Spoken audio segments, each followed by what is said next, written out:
So yesterday marked the 30th anniversary of the Just Do It campaign for Nike. And for lack of a better term, to celebrate the occasion, they launched a new campaign featuring Colin Kaepernick. The campaign has his face with the slogan, "Believe in something, even if it means sacrificing everything." Which, first of all, that sounds a lot like something a suicide bomber would say. But it completely exposes Nike as the machine behind the entire kneeling and, I guess, the woke movement in general. Now, I remember when all this started. And it started with Kaepernick sitting on the bench and stating that he was not going to... These are quotes, by the way. So, quote, "not going to stand up to show pride in a flag or country that oppresses black people and of color.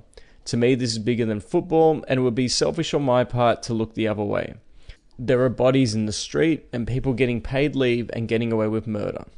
That was on August 26, 2016. And take note of that date, because who was president at the time? Here's a hint. It wasn't Trump.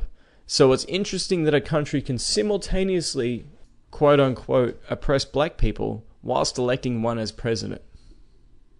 Also keep in mind that this was around the same time that police versus Black Lives Matter conflicts were happening. And there's no better way to describe it. Think about what happened in Dallas with 5 police officers slain.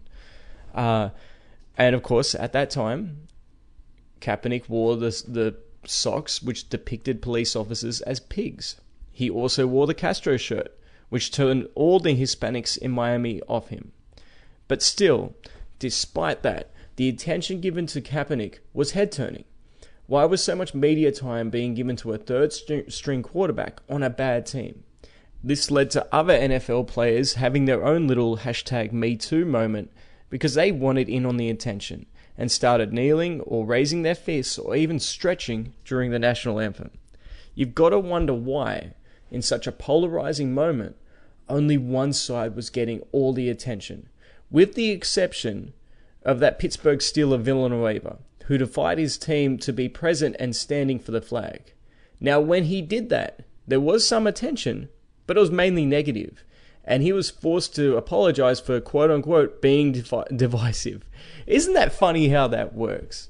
You disrespect the flag on company time and, quote-unquote, freedom of speech, but if you respect the flag, oh boy, that's divisive. Anyway, back to the topic. It was clear that at that point, who had the backing of the media? And NFL fans left the game in record numbers. Now, to be fair, there were many reasons as to why football was losing in popularity. But you're kidding yourselves if you think the protest didn't have anything to do with it. Then, Kaepernick, as I stated before, a backup, opted out of his contract with the 49ers. Yep, he opted out of that. He was not cut. But he felt that he was entitled to be a starter in the league. And good for him. I like the confidence. Other teams were not sold though. A lot of this had to do with his actual playing style. He's not a traditional quarterback. He's not a pocket passer. If a team is to sign him, especially as a starter, you need to reconfigure your entire offense around him. You need a different offensive line. You need different wide receivers. A different playbook. Because Kaepernick needs the time to let plays develop and for receivers to get open. It's not like in the NBA where a player can be traded and the next day you can put a jersey on him and he can be effective on the court. The quarterback position is the most pressure-filled in all of sports, in the most brutal team sport that's out there today. Now, despite all of that, opportunities did still come. The Broncos were interested, but Kaepernick did not want to take a pay cut to fit in their salary cap. The Ravens wanted to bring him in. Then his girlfriend / essentially mouthpiece tweeted a picture of Ray Lewis, who was instrumental in getting him that opportunity in the first place, and the owner of the Ravens, depicted as the characters from Django. Everywhere an opportunity arose, there was self-sabotage or excuses. This continued politically as President Trump invited him to the White House to discuss solutions to inner-city violence in the United States. Kanye West, of all people, showed up, but Kaepernick no-shows, which completely exposed his intentions and motivations behind the kneeling. This is all about attention and not a solution. But even without Kaepernick on an NFL roster, the kneeling continued. And once again, the amounts of media attention went through the roof, which once again raised an odd question. Why didn't you see similar attention to those that were standing? And today, we got our answer. For years, I've suspected how much Nike, and other shoe companies too, but I always thought Nike was the worst, but I've suspected how much Nike was promoting LeBron James by planting shills in the media to defend him and make incredible, unsubstantiated claims.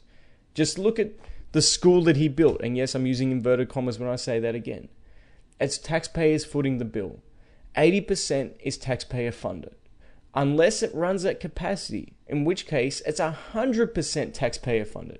And the 20% comes from LeBron's charity, which is a pool of money from donors. So it's not his back pocket.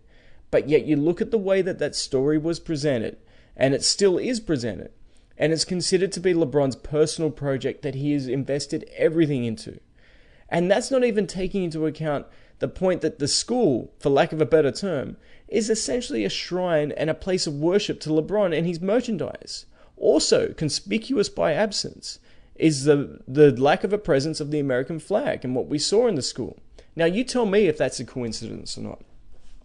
But regardless, the media has been so hell-bent on making it impossible to criticize LeBron without being labeled at best a hater and at worst a racist. And with a player as popular and as polarizing as LeBron, who many claim to be the greatest of all time, there will be dissecting and criticism of his game. But you cannot criticize him for that anymore without being prepared to be called any or all of the above. And with that, you have to ask why sports media, whose audience usually couldn't care less about politics, it became so political. People used to go to sports or talk about sports or watch sports in general to get away from that nonsense. It was considered a unifier. Think Jackie Robinson. And the answer is obvious. It was Nike. And this new ad campaign completely confirms it. Just look at it. And the words that were used. Believe in something even if it means sacrificing everything. With a picture of a man who was celebrated and empowered by the media to kneel. He wasn't put in jail like Muhammad Ali. And if you think that Kaepernick sacrificed his job, the dream job, being a quarterback in the National Football League, you don't understand the history of it. He was already on his way out of the league. On top of that, the NFL is notorious and infamous for allowing people with questionable histories, criminal histories a lot of the time, to continue to play if they can play and be productive. Kaepernick was no longer a productive football player. And since kneeling, he became a bigger celebrity. So where was the sacrifice? And that's where the hypocrisy really reaches a boiling point. Because for a company such as Nike, that still uses slave labor, to be using the words of sacrifice, that's insulting to everybody with half a brain cell. It's nearly as bad as their equality movement. Which once again, wouldn't it be wise to practice what you preach before going out there and lecturing the sports world about equality? And to the athletes who wore those shoes, once again, LeBron, I hope you start redistributing your personal wealth because, equality. But if you want the smoking gun in all this, is what was the solution? What was the solution? What was the problem that started kneeling? We know what Kaepernick initially said, but a lot of players who took up the protests, they would go on to say that, no, we're protesting against police brutality against minorities. Well, okay, so what does kneeling actually do to fix that? And if the answer is everybody should kneel, we should kneel forever, that still doesn't fix it. There was never a solution to that entire kneel protest. And that is, to me, for lack of a better term, the smoking gun as to this being just a marketing tactic all along. Because there was never a solution. There was invites to the White House to speak to the president, to try and get things fixed. They were ignored. They were ignored by Kaepernick and they were ignored by LeBron. So this had no end game. There was no solution to this. This was simply a marketing campaign driven to go as long as possible. And there is no end in sight with this. The NFL players are still going to protest.